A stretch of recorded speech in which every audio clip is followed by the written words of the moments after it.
प्रेम से शंकर भगवान की, मैया पार्वती की जय, गणेश भगवान की। क्या बात है, ताली लगा के दीदी। भांगिया धथुरवा धरमा छूटी गईल, भोले बाबा रुसी गईलन, भोले बाबा रुसी गईल। भांगिया धथुरवा धरमा छूटी गईलन, भोले बाबा रुसी गईलन। शिवा गुरु रुसी गैलन, भोले बाबा रुसी गैलन। धथुरवा धरमा छूटी गईलन, भोले बाबा रुसी गईलन। शिवा गुरु रुसी गैलन, भोले बाबा रुसी गैलन। जय हो। ताली जी, जय काजी। काहे है दीदी पीछे हाय वाली करवा। दीदी? हाय हाय। क्या है? क्या बात है?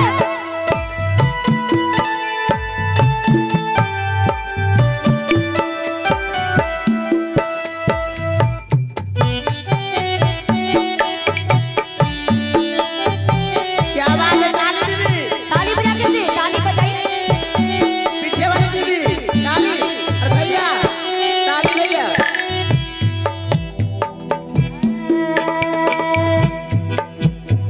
बोलते हैं, कहते हैं कि बाबा हमसे गलती हो गया है तो माफ कर दीजिएगा, हम जरूर लाएंगे। तो हमारे अनीता दीदी ने क्या कहते हैं, कैसे? और कौन भाव में?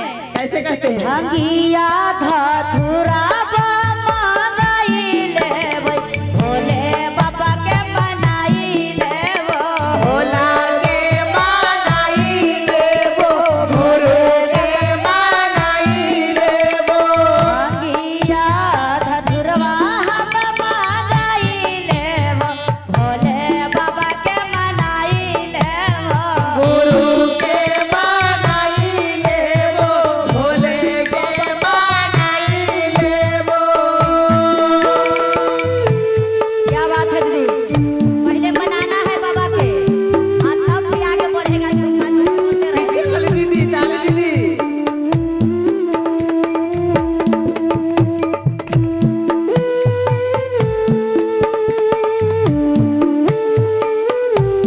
जय हो।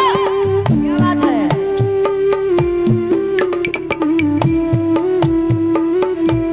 क्या बात है? जय हो।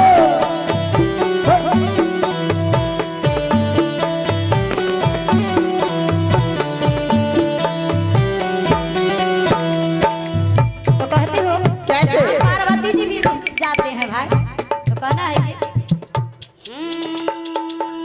नारियल चुनरिया घरवा छूटी गएलन, गौरी माई रुसी गएलन। गौरी माला रुसी गेलन, गौरी माला रुसी गेलन। नारियल चुनरिया घरवा छूटी गएलन, गौरी माई रूठी गएलन। गौरी माई रुसी गेलन, गौरी माई रुसी गेलन।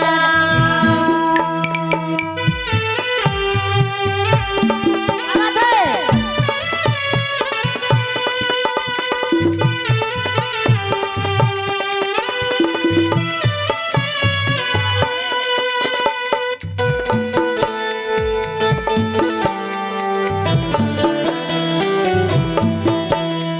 जय हो।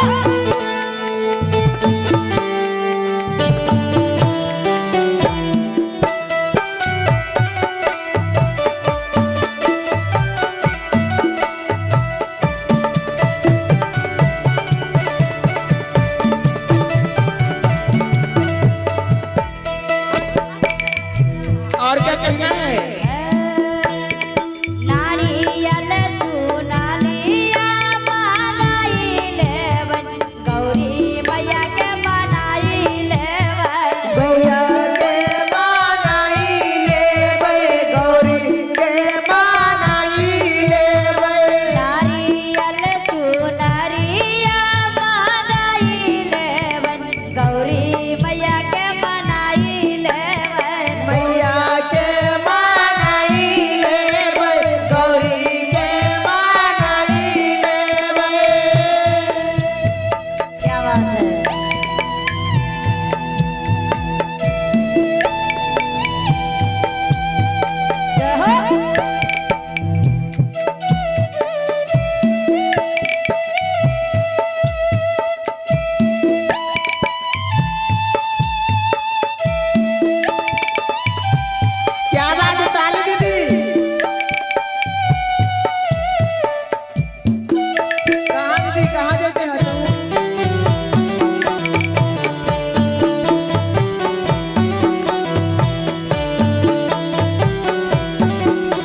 भगवान की हरा हरा महादेव की जागा महादेव हो जगादा